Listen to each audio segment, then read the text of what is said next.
நாமத்தை திறந்து வெளிப்படுத்தின விசேஷம் 4வது அதிகாரத்தை திருப்பிக் கொள்ளும். வெளிப்படுத்தல் 4:1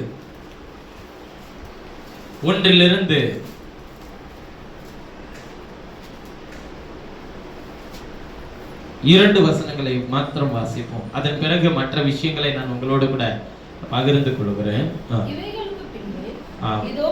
வெளிப்படுத்தல் 4:1-2 வசனங்கள். இவைகளுக்கு பின்பு இதோ பரலோகத்தில் திறக்கப்பட்டிருந்த ஒரு வாசலை கண்டேன். முன்னே எக்கால சத்தம் போல என்னோட பேச நான் கேட்டிருந்த சத்தமானது, இங்கே ஏறி வா, இவைகளுக்கு பின்பு சம்பவிக்க வேண்டியவைகளை உனக்கு காண்பிப்பேன் என்று விளம்பினது. உடனே ஆவிக்குள்ளானே. அப்பொழுது இதோ வானத்தில் ஒரு சிங்காசனம் வைக்கப்பட்டிருந்தது. அந்த சிங்காசனத்தின் மேல் ஒருவர் வீற்றிருந்தார். போதும். வெளிப்படுத்தின விசேஷம் 1வது அதிகாரம். வெளிப்படுத்தல் 1வது அதிகாரம் 14, 15, 16 வசனத்தை யாராவது ஒருவர் வாசிக்கலாம். அவருடைய சிரசும் மயிரும் வெண்பஞ்சை போலவும் உறைந்த மலையை போலவும் வெண்மையாயிருந்தது. அவருடைய கண்கள் அக்கினி ஜுவாலையை போல இருந்தது.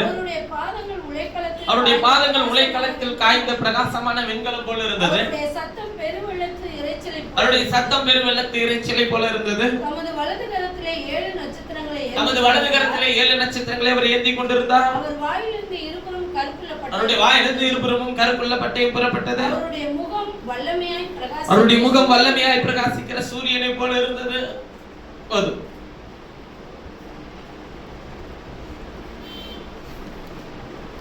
எசேக்கியேலுக்கு எழுதின நிருபம், எசேக்கியேலுக்கு எழுதின தீர்க்கதரிசனத்தின் புத்தகம்,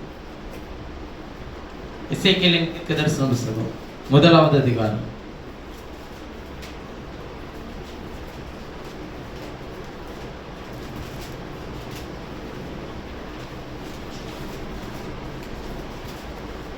3வது எசேக்கியேல் 1வது அதிகாரம் 3வது வசனமும் 4வது வசனம் மாத்திர வாசிக்கலாம். அந்த 5ஆம் தேதியிலே கல்தேயர் தேசத்தில் உள்ள கேபார் நதி அண்டையிலே பூசி என்னும் ஆசாரியனுடைய குமாரனாகிய எசேக்கியேலுக்கு கர்த்தருடைய வார்த்தை உண்டாகி அங்கே கர்த்தருடைய கரம் அவன் மேல் அமர்ந்தது. இதோ வடக்கே இருந்து புசல் காற்றும் பெரிய மேகமும் அத்தோட கலந்த அக்கினியும் வர கண்டேன். அதை சுற்றிலும் பிரகாசமும் அதன் நடுவில் அக்கினிக்குள் இருந்தது. புசல் காற்றும் அதோட கலந்த அக்கினியும் வர கண்டேன். அதை சுற்றிலும் பிரகாசமும் அதன் நடுவில் அக்கினிக்குள் இருந்து விளங்கிய சொகுசாவி நிறமும் உண்டாயிருந்தது. போதும். இந்த நல்ல அற்புதமான காலை நேரத்திலும் பேசும்படி எடுத்துக்கொண்ட என்னுடைய மைய பொருள்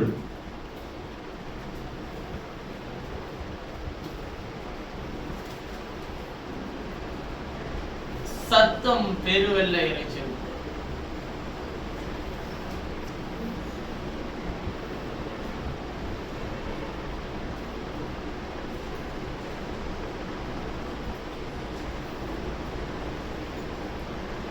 சத்தம் பெருவெல்ல இறைச்சல் என்கிற தலைப்பின் கீழ் இருந்து உங்களோடு கூட பேச நான் விரும்புகிறேன். கர்த்தருடைய செய்தியை நாம் தியானிக்கிறதற்கு, குறிப்பா இந்த செய்தியை நான் கடந்த வாரத்தில் தியானித்த போது உங்களுக்கு பிரசங்கித்த போன வாரத்தினுடைய செய்தியிலே ரத்தம் இன்றைக்கும் பேசிக்கொண்டிருக்கிறது. அது உங்களுக்குள்ளே பேசிக்கொண்டிருக்கிறது. ரத்தம் இன்றைக்கு உங்களை சுற்றிலும் அல்ல, அது உங்களுக்குள்ளே இருந்து உங்களை அடையாளப்படுத்துகிறது என்பதை குறித்து பேசினேன். ரத்தத்தில் 3 நிலையான அடையாளங்கள் இருக்கிறது. ஒன்று பழைய ஏற்பாட்டினுடைய அடையாளமாகிய ரத்தம், இன்னொன்று உடன்படிக்கையின் ரத்தம், இன்னொன்று புதிய ஏற்பாட்டிலே இருக்கிற ஒரு ரத்தம், அதாவது புது உடன்படிக்கையினுடைய ரத்தம். 3வது இப்பொழுது ஆண்டவர் நமக்குள்ளே வைத்திருக்கிற அடையாளமாகிய ரத்தம், அதாவது நவமான திராட்சை ரசம். இந்த 3 ரத்தத்துக்கும் இருக்கிற வித்தியாசம் உண்டு. ஒன்று, அவர்களை பாதுகாக்க, அவர்கள் ஆராதிக்க, அவர்களுடைய பாவத்தை மன்னிக்க, அவர்களுக்காக பலிபீடத்தில் பேசின ரத்தம். இன்னொரு ரத்தம் நமக்காக சித்தப்படுகிற புது உடன்படிக்கையின் ரத்தம்.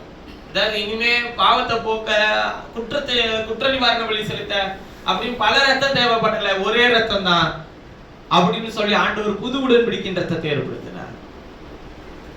இப்ப இருக்க போற இன்னொரு ரத்தம், அது மனவாட்டியை நம்மை சேர்த்துக்கொள்ள போகிற ஒரு ரத்தம். அதான் உடன்படிக்கையின் அவமான ரசத்தை குறித்து நான் கடந்த வாரம் பேசினேன்.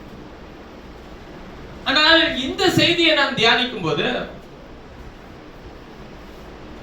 யோவான் பார்த்த விஷயத்தை நான் உங்களோடு கூட பேச நான் விரும்புகிறேன். யோவான் எழுதின சுவிசேஷம்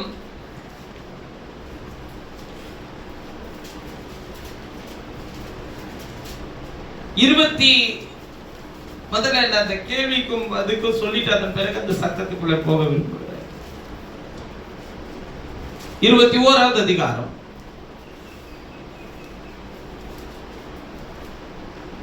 16-17 வசனத்தை வாசிப்போம். அந்த நகரம் சதுரமாய் இல்ல யோவான் 21 யோவான் எழுதின சுவிசேஷம் 21வது அதிகாரம் 17-18 மூன்றாம் தரம் அவர் அவனை நோக்கி, யோனாவின் குமாரனே சீமோனே, நீ என்னை நேசிக்கிறாயா என்றார். என்னை நேசிக்கிறாயா என்று அவர் மூன்றாம் தரம் 17-18 வசனம் தான், 16 இல்ல 17-18. மூன்றாம் தரம் அவர் அவனை நோக்கி, யோனாவின் குமாரனாகிய சீமோனே, நீ என்னை நேசிக்கிறாயா என்றார். என்னை நேசிக்கிறாயா என்று மூன்றாம் தரம் அவனை தன்னை கேட்டபடினாலே பேதுரு துக்கப்பட்டு, ஆண்டவரே, நீர் எல்லாவற்றையும் அறிந்திருக்கிறீர், நான் உம்மை நேசிக்கிறேன் என்பதையும் நான் உம்மை நேசிக்கிறேன் என்பதை நீர் அறிவீர் என்றார். இயேசு, ஆம், என் ஆடுகளை மேய்ப்பாயாக என்றார். இயேசு, என் ஆடுகளை மேய்ப்பாயாக என்றார். நீ இளவயதிலுள்ள இருந்தபோது உன்னை நீயே அரை கட்டி கொண்டு உனக்கு இஷ்டமான இடங்களிலே நடந்து திரிந்தாய். நீ முதிர் வயதுள்ளவனாகும் போது உன் கைகளை நீட்டுவாய். வேறொருவன் உன் அறையை கட்டி உனக்கு இஷ்டமில்லாத இடத்துக்கு உன்னை கொண்டு போவான் என்று மெய்யாகவே உனக்கு சொல்லுகிறேன் என்றார். 19 இன்ன விதமான மரணத்தினாலே அவன் தேவனை மகிமைப்படுத்த போகிறான் என்பதை குறிக்கும்படியாக இப்படி சொன்னார். அவர் இதை சொல்லிய பின்பு அவனை நோக்கி என்னை பின்பற்றி வா என்றார். திரும்பி பார்த்து இயேசுவுக்கு அன்பாயிருந்தவனும் ராபோஜன பண்டிகையில் அவர் மார்பில் சாய்ந்து உம்மை காட்டி கொடுக்கிறவன் யார், ஆண்டவரே உம்மை காட்டி கொடுக்கிறவன் யார் என்று கேட்டவனுமாகிய சீஷன் பின்னே வருகிறதை கண்டான். அவனை கண்டு பேதுரு இயேசுவை நோக்கி ஆண்டவரே, இவன் காரியம் என்ன என்றான். அதான் இவர் காரியத்தை சொல்லிட்டார் ஆண்டவர். இப்ப என்னன்னா, உன் மார்பில சாய்ந்துட்டு இருந்து உங்க காட்டி கொடுக்க போறது யாருன்னு கேட்ட ஆள் ஒருத்தன் வந்துட்டு இருக்கிற ஆண்டவரே, இவன் காரியம் என்ன ஆண்டவரேன்னு சொல்லி கேக்குறாரு. இயேசு, நான் மறுபடியும் இவனுக்கு எனக்கு சித்தமானால், ஏன்னா இவங்க எல்லாருமே எங்க போயிட்டாங்கன்னா, இவங்க 2 பேரும் மீன் பிடிக்க போயாச்சு. உயிர்த்தெழுந்து வருவாருன்றதெல்லாம் கேட்டும் குற்றமான சர்ச்சில் போயாச்சு. அதுல சொல்றாரு, ஆண்டவர் சொல்றாரு, அதற்கு இயேசு, நான் வருமளவும் இவன் இருக்க எனக்கு சித்தமானால் நீ என்னை பின்பற்றி வா என்றார். அடுத்தவங்க காரியத்தை கேட்கணும்னா நமக்கு கொஞ்சம் என்ன இருக்குங்க, சந்தோஷம் தான்.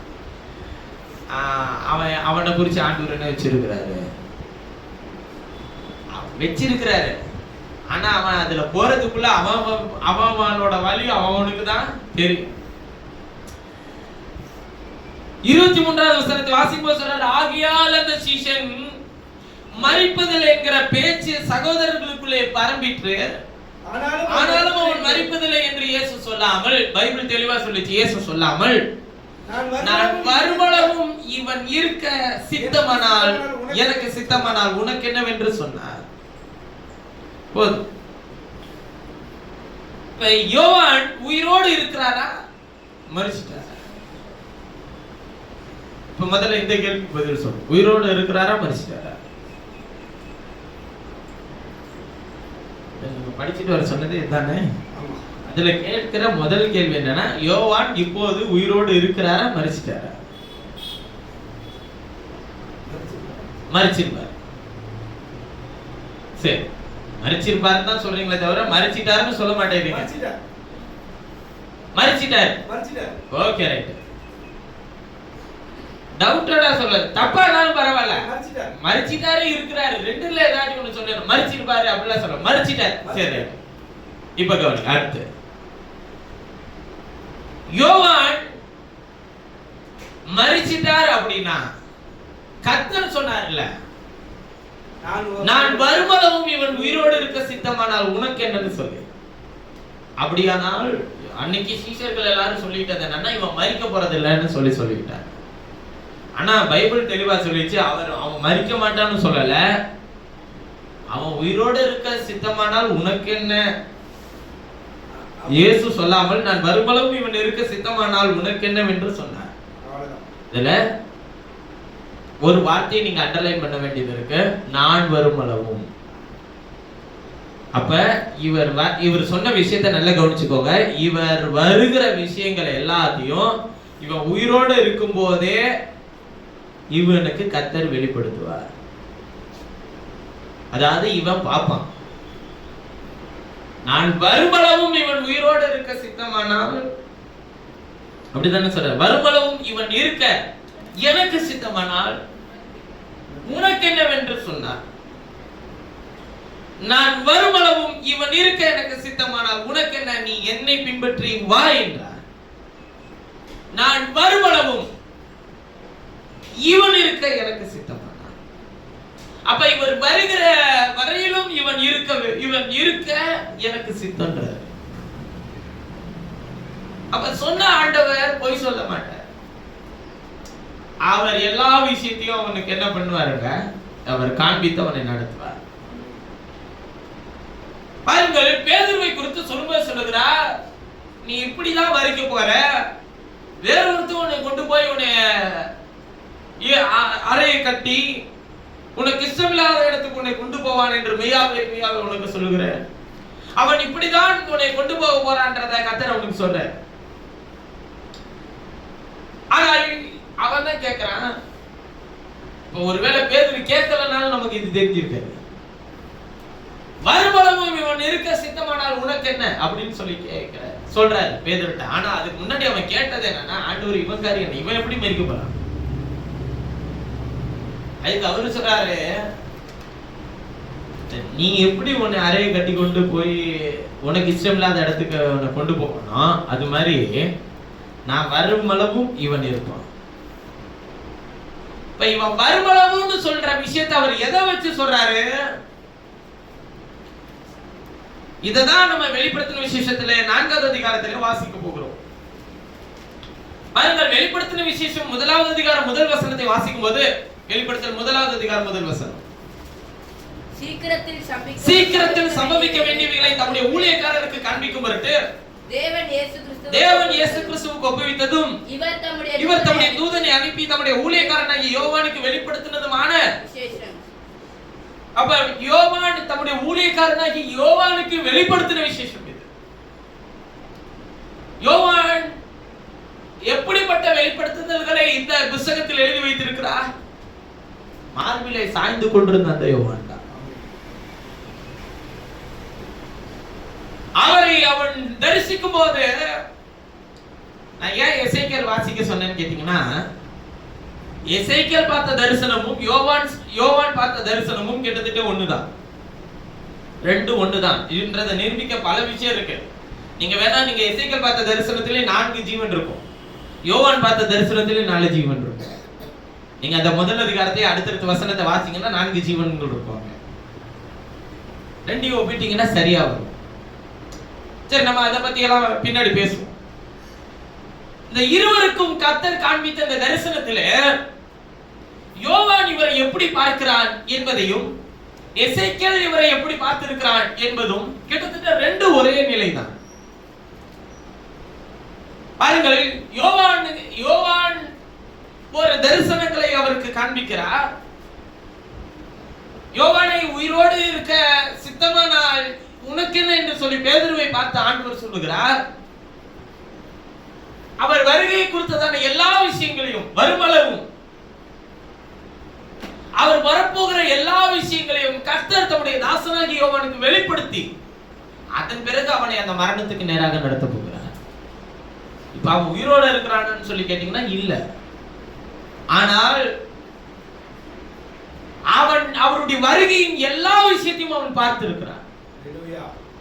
அவர் எப்படிப்பட்டவர் என்பதை அவன் பார்த்திருக்கிறார். அவர் எப்படி வருவார் என்பதை பார்த்திருக்கிறார். அவர் என்ன செய்ய போகிறார் என்பதை பார்த்திருக்கிறார். 7 ஆவிகள், 7 நட்சத்திரங்கள், 7 பொன் குத்து விளக்குகள், அவர் எப்படிப்பட்ட மகிமையுள்ள தேவனாய் இருக்கிறார், பரலோகத்திலே திறக்கப்பட்டிருக்கிற வாசல், அவருடைய சத்தம், அந்த 7 முத்திரைகள், 7 கலசங்கள், 7 வாதைகள் எல்லாம் பாருங்கள், 7 ஆவிகள், இவைகள் எல்லாமே யோவானுக்கு கர்த்தர் வெளிப்படுத்தினது. வேதம் சொல்லுகிறது. அதே வெளிப்படுத்தல் 1:11 வாசிக்கும் போது சொல்லுகிறார். சார் 8 வாசிக்கலாம். இருக்கிறவரும் இருந்தவரும் வருகிறவருமாகிய சர்வவல்லமையுள்ள கர்த்தர், இருக்கிறவரும் இருந்தவரும் வருகிறவருமாகிய சர்வவல்லமையுள்ள கர்த்தர். 3 பேரா? இருக்கிறவர் ஒருத்தவர், இருந்தவர் ஒருத்தவர், வருகிறவர் ஒருத்தரா? இல்ல, இருக்கிறவர் தான் இருந்தவராகவும் இருக்கிறார். இருந்தவர் தான் வருகிறவருமாயும் இருக்கிறார். வருகிறவருமாகிய சர்வ வல்லமையுள்ள தேவனாகிய கர்த்தர், நான் அல்பாவும் ஒமேகாவும், நான் ஒமேகாவும், ஆதியும் அந்தமுமாய் இருக்கிறேன் என்று திருவுளம் பெற்றுகிறார். 11வது வசனத்தை வாசிக்கும்போது சொல்றாரு பாருங்க. அது நான் அல்பாவும் ஒமேகாவும், முந்தினவரும் பிந்தினவருமாய் இருக்கிறேன். நீ காண்கிறது ஒரு புத்தக சுருதியில் எழுதி ஆசிரியர் எபேசு, சிமிர்னா, பெர்காமு, தியத்திரா, சர்தை, பில்தோபியா, லவோதிகியா என்னும் பட்டணங்களில் 7 சபைகளுக்கும் அனுப்பு என்று விளம்பினது. போதும். அவர் சொல்றார் பாருங்க, கர்த்தருடைய நாளில் ஆவிக்குள்ளானே. 10வது வசனத்தில் வாசிக்கும்போது, அப்போது எனக்கு பின்னாலே, இதுல இருக்கிற ஒவ்வொரு விஷயமும் ரொம்ப முக்கியம். அப்பதான் அந்த 4வது அதிகாரம் அந்த 2 வசனத்தை உங்களுக்கு பேச முடியும். எனக்கு பின்னாலே எக்கால சத்தம் போன்ற பிரதான பெரிதான ஒரு சத்தத்தை கேட்டேன். அது சொல்லுது, நான் அல்பாவும், அந்த சத்தம், ஆமென், நான் அல்பாவும் ஒமேகாவும், ஆமென், முந்தினவரும் பிந்தினவருமாக இருக்கிறேன். நீ காண்கிறதை ஒரு புத்தகத்திலே எழுதி ஆசியாவில் இருக்கிற வேசு, சிமிர்னா, பெர்கமு, தியத்திரா, சர்தை, பிலதெல்பியா, லவோதிகா என்னும் பட்டணங்களுக்கு அனுப்பு என்று விளம்பினது. அப்பொழுது என்னோட பேசின சத்தத்தை பார்க்க திரும்பினேன்.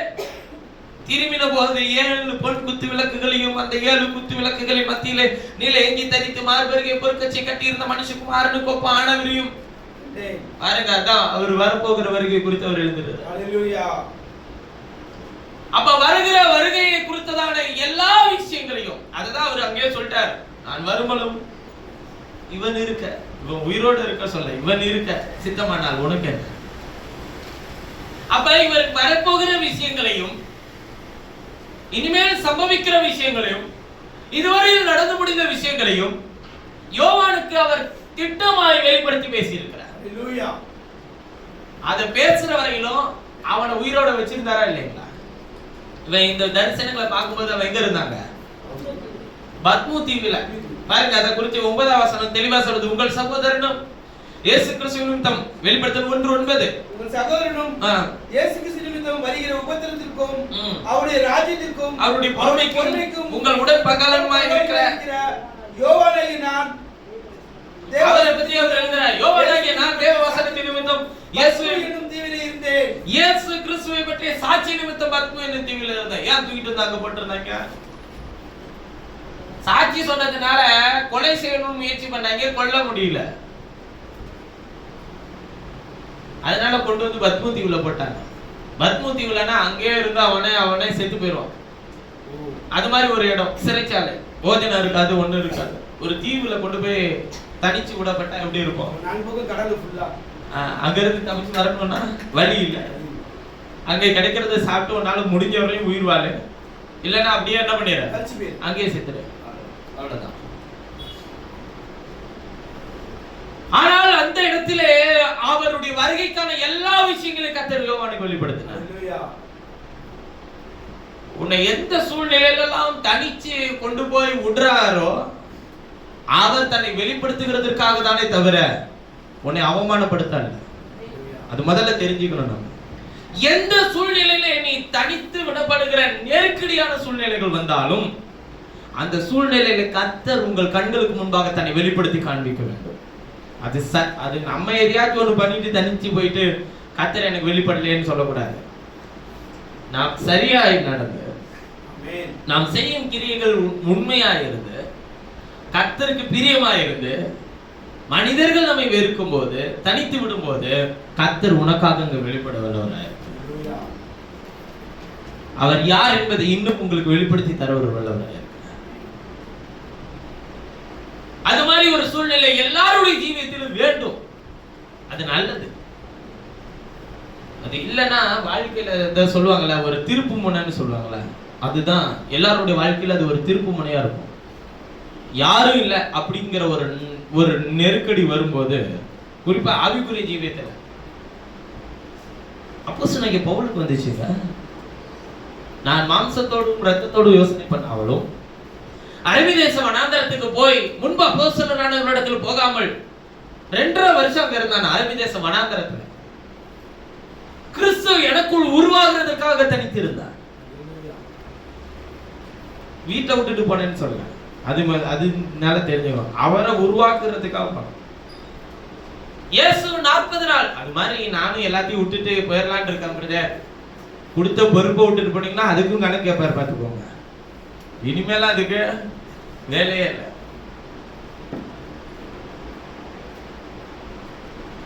இயேசு ஊழியத்துக்கு வருகிறதுக்கு முன்பு அந்த தனிமை அவருக்கு தேவைப்பட்டது, அந்த 40 நாள். அதன் பிறகு ஒருத்தனாச்சும் அவரை விட்டான்னு நினைக்கிறீங்க?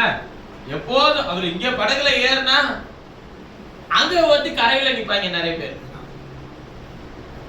நாள்தோறும் அவருக்கு பின் சென்று கொண்டு இருந்தார். குற்றம் முடிக்கிறதுக்கு ஒரு கூட்டம் போச்சு, சுகமாக்க ஒரு கூட்டம் போச்சு, வசனத்தை கேட்க ஒரு கூட்டம் போச்சு.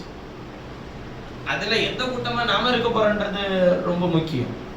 3 கூட்டம் எப்போதுமே உள்ள இருக்கும். ஆண்டவரை குற்றம் பிடிக்கிறவனையும் அறிஞ்சிருச்சுட்டாரு. நீங்கள் உங்கள் இருதயத்தில் என்ன நினைக்கிறீர்கள் அப்படின்னு கேட்டாரு. அதனாலதான் அவன் எல்லாம் பயந்துட்டு அப்படியே பாருங்க அவங்க கூடயே தான் இருந்தாங்க. ஆண்டவரை வரி செலுத்துகிறது நியாயமா? உன்கிட்ட இருக்கிற அந்த பணத்தை கொடு, இதுல இருக்கிற சின்னம் யாருடையது? ராயனுடையது. ராயனுடையது ராயனுக்கு செலுத்தி, தேவனுடைய தேவனுக்கு செலுத்தி சொல்லிட்டு அங்கேயே தாங்க சொல்றாரு. பேதுருவை கூப்பிட்டு நீ போய் ஒரு தூண்டில போடு, அதுல முதலாவது அகப்படுற மீனோட வாயை திறந்து பாரு, வெள்ளி காசு கிடைக்கும், அதை கொண்டு போய் உனக்கு எனக்கு சேர்த்து வரியை கட்டிட்டு வா. அங்கேயே தன்னுடைய நீதியை செய்து முடிக்கிறார். இன்னைக்கு அது மாதிரி நான் எங்க போய் மீன் பிடிச்சி அங்க இருந்து வரி கட்டுறது? கர்த்தர் உங்களுக்கு கைகளை ஆசீர்வதிச்சு அதை செய்ய வைப்பாருன்ற தைரியம் விசுவாசம் வேணும் ஐயா. எதுவாயில இருந்தாச்சும் எடுக்கணும்ன்ற அந்த எண்ணத்திலே இருந்தா அவரு வேற ஒரு விஷயங்களை செய்ய முடியல. அதனால அவர் என்ன பண்ணாரு? எடுத்தாரு. அவர் மீன் வாயில இருந்து எடுத்தாரு, அடுத்த வாயில இருந்து எடுக்கல, அடுத்த பாக்கெட்ல இருந்து எடுக்கல. அதையும் நல்லா புரிஞ்சுக்கணும். அது கொண்டு வந்துச்சு. சிருஷ்டி கர்த்தருக்கு சிருஷ்டிகள் எல்லாமே கீழ்ப்படியுது. அது எங்க இருந்து தேடி எடுத்துட்டு வந்துச்சுன்னு தெரியல. அந்த வெள்ளிக்காசை அது கொண்டு வந்து அது அவன் இடத்துல கொடுத்தது. சரி, கவனிங்கள், வேறு விதத்துல போயிட வேண்டாம். கர்த்தர் யோவானுக்கு வெளிப்படுத்தின இந்த தரிசனம் இருக்கு இல்லையா, இதைதான் அவர் சொல்லுகிறார், நான் வரும்பளும் இவன் இருக்க சித்தமானால் உனக்கு என்ன. அப்படியானால் என்ன சொல்ல வர்றார் அவரு? என்னுடைய வருகைக்கான எல்லா விஷயங்களையும் இவன் இருக்கிற வரையிலும் எல்லாவற்றையும் அவனுக்கு வெளிப்படுத்துவேன். அதனாலதான் அவனுக்கு திவ்ய வாசகனாகிய யோவான். அவன் அற்புத அடையாளங்களை செய்தான் என்பதை நீங்கள் வேதத்தில் வாசிக்க முடியாது. ஆனால் யோவானுக்கு வெளிப்படுத்தின இந்த விசேஷம் இல்லைன்னா இன்னைக்கு இனிமே என்ன சம்பவிக்கின்றது தெரியாது. எசேக்கியேலுக்கு எழுதின தீர்க்கதரிசன புத்தகமும் யோவானுக்கு எழுதின வெளிப்படுத்தின விசேஷமும் இல்லைன்னா நீங்க ரெண்டுமே தெரியலன்னு வச்சுக்கோங்களேன். உங்களுக்கு என்ன சம்பவிச்சிட்டு இருக்கு, இனிமே என்ன சம்பவிக்கும் ஒண்ணுமே புரியாது. நிறைய பேருக்கு எசேக்கியேல் படிக்கவே பிடிக்காது. ஏன்னா அது நிறைய போயிட்டே இருக்கும். அப்படியே இது விட்டா அது எதுவுமே டைரக்டாவே பேசாது. ஏன்னா அப்படிப்பட்ட ஒரு மனுஷன் எசேக்கியேல். எங்க கர்த்தர் ஒரு நாள் நான் படிச்சு பிரமிச்சு நின்ன ஒரு அதிகாரம் இருக்கு எசேக்கியேல்ல. கர்த்தர் ஒரு நாள் சொல்லுகிறார், நாளை தினத்தில் உன் கண்களுக்கு அருமையானதை நான் எடுத்துக்கொள்ளப்பட போகிறேன். நீ துக்கம் கொண்டாடாமலும் அழுது துக்கித்து புலம்பாமலும் உன் வீட்டில் இருக்கிற பாத்திரத்தை எடுத்து தலையில வைத்துக் கொண்டு இவை இஸ்ரவேலர்களுடைய வீதிகளிலே நட. திரும்பவும் நட.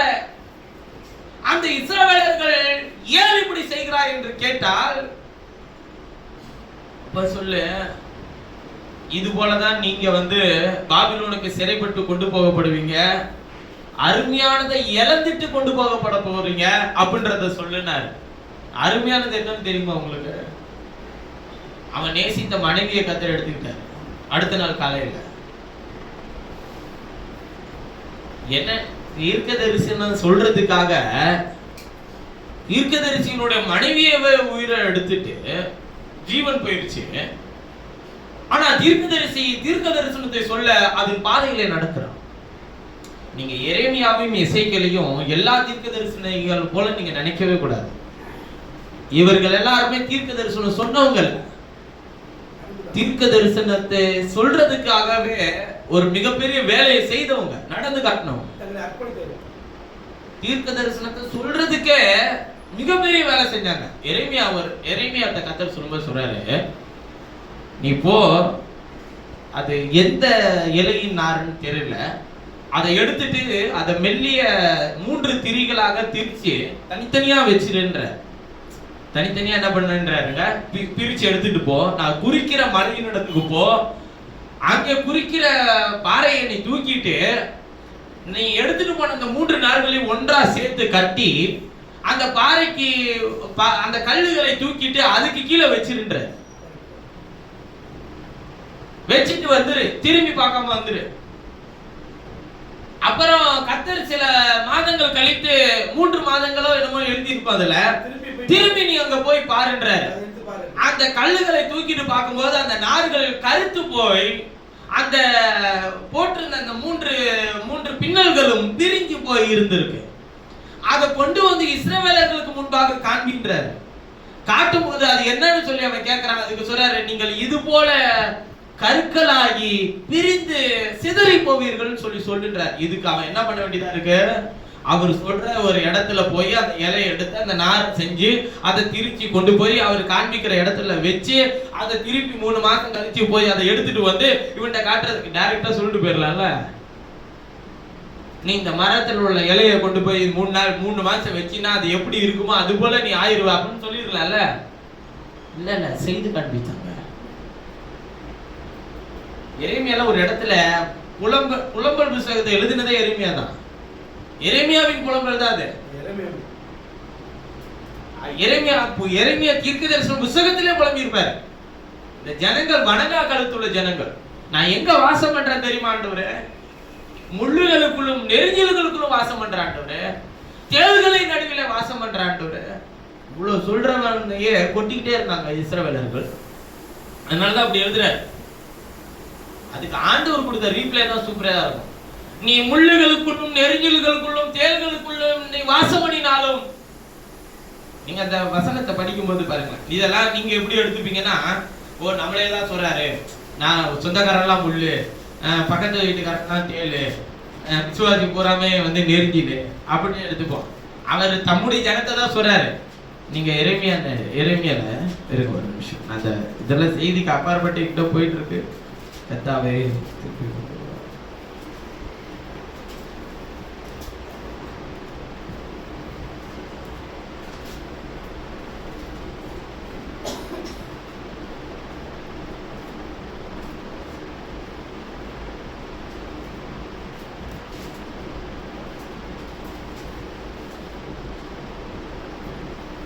முதல் சில வசனங்கள் அதிகாரங்களுக்குள்ளதா இருக்கும். 2வது அதிகாரமும் 3.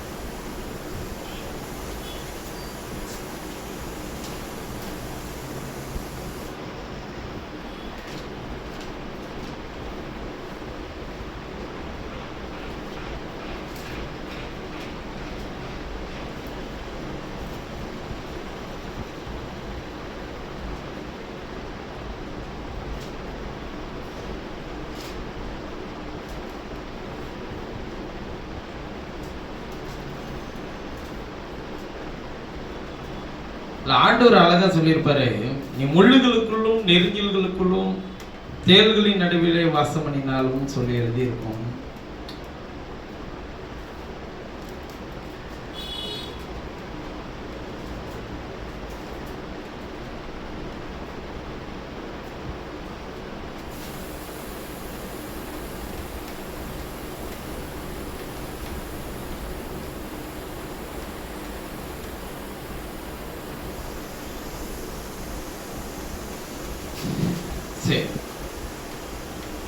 சரி, நான் அந்த வசனத்தை எடுத்துட்டு சொல்றேன்.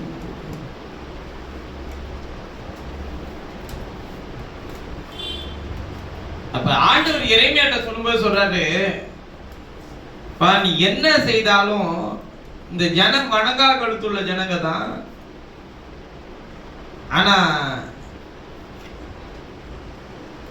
இவர்கள் இன்னும் கர்த்தருடைய வசனத்தை கேட்டு இவர்கள் உன்னை எவ்வளவு சோர பண்ணினாலும் சரி, நீ என்ன பண்ணணும்னு சொல்றாருன்னா, நீ அவங்களுக்கு தான் உன்னை தீர்க்கதரிசியா நியமிச்சிருக்கிற, உனக்கு நான் சொன்னதை அவங்களோட என்ன பண்ணுன்றாருங்க சொல்லு, அதான் உன்னுடைய வேலைன்ற. அதுக்கப்புறம் அதை எடுத்ததுக்கு அப்புறம் அதை பேசிக்கலாம். அது வந்து செய்தியில கிடையாது, நம்ம அதை பத்தி பேசிக்கலாம். என்ன சொல்றாரு, ஒவ்வொரு தீர்க்கதரிசிகளையும் கர்த்தர் தம்முடைய வார்த்தைக்கென்று அவர்களை வழி நடத்துகிறார். எரேமியாட்ட சொன்ன குயவன் வீட்டுக்கு போ, அங்க குயவன் ஒரு பாத்திரத்தை வணைந்து கொண்டிருக்கிறதை பார், அவன் கையில் இருக்கும்போது அந்த பாத்திரம் கெட்டு போகிறதை பார்த்தான். இப்படி எல்லாம் பார்க்கிற விஷயத்தெல்லாம் பாருங்களேன், தீர்க்க தரிசனத்தை சொல்லுகிறதற்காகவே வாழ்ந்தார்கள். அதனாலதான் யோவானுடைய ஜீவியத்தை கர்த்தர் தம்முடைய வெளிப்படுத்துதலுக்காகவே அவர் வைத்திருந்தார். தம்முடைய வசனத்தினுடைய பரிபூர்ண காரியத்தை அவனுக்கு வெளிப்படுத்தினார். அவருடைய வருகையினுடைய இருந்ததும் இருக்கிறதும் வருகிறவருமாகிய சர்வ வல்லமையுள்ள தேவனாகிய கர்த்தருடைய மகத்துவங்களை அவன் பார்த்தான், அறிந்திருந்தான், வெளிப்படுத்தினார். வெளிப்படுத்தின விசேஷம் 1, 2, 3 அவர் எப்படிப்பட்டவர் என்பதை அவர் வியாக்கியானம் பண்ணுகிறார். 2வது அதிகாரம் 3வது அதிகாரத்திலே சபையினுடைய காலங்களை குறித்து அவர் பேசுகிறார். 4வது அதிகாரம் 1 வசனத்தை வாசிக்கும் போது அவர் சொல்லுகிறார், இங்கே ஏறி வருகிற சத்தம் கேட்கப்பட்டது. வெளிப்படுத்தல் 4:1.